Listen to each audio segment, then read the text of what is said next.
The old Blackwood House stood on a hill overlooking the town. It was a spooky sight with its broken windows and overgrown lawn. No one had lived there for 50 years, and rumours spread like wildfire about it being haunted. Some said they saw flickering lights in the dead of night, while others swore they heard strange noises coming from within. The paint was peeling, and the porch sagged precariously. The yard was a tangle of weeds and thorny bushes, as if nature itself was trying to reclaim the land.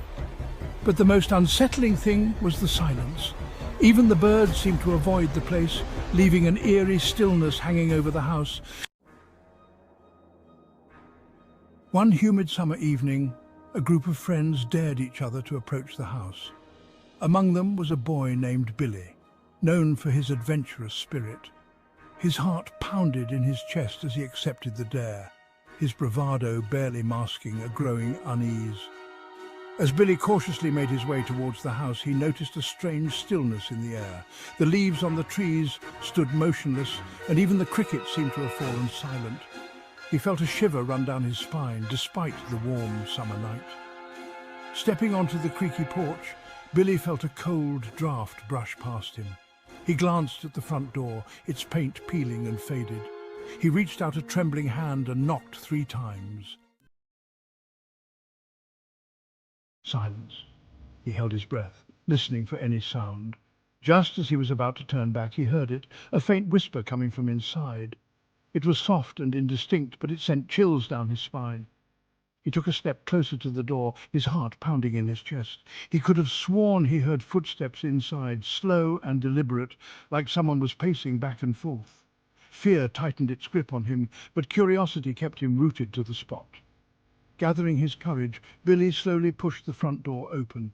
It creaked ominously, protesting after years of neglect. A musty smell wafted out, heavy with the scent of decay and something else, something cold and unfamiliar. Section 4. The Attic's Secret. He cautiously stepped inside, his eyes struggling to adjust to the dim light filtering through the dusty windows. Cobwebs hung from every corner, and a thick layer of dust covered everything. As he ventured deeper into the house, he heard the whispering again, this time closer, seeming to come from upstairs. Drawn by an unknown force, Billy found himself at the foot of the stairs leading to the attic. The steps creaked under his weight, each one echoing in the silence of the house. He felt a cold hand on his shoulder and spun around, his heart leaping into his throat. But there was nothing there. He was alone.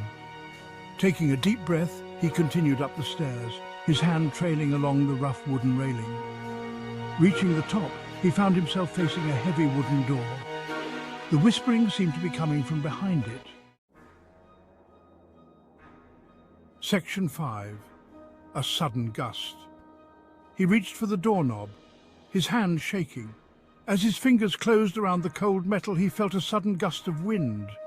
The door slammed shut, and he heard a blood-curdling scream coming from inside the attic.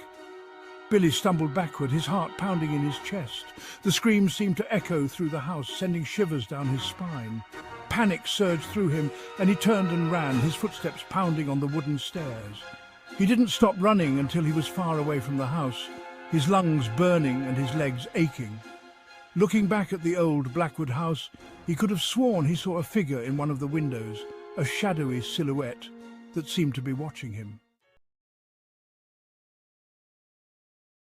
Section 6. The Lingering Presence.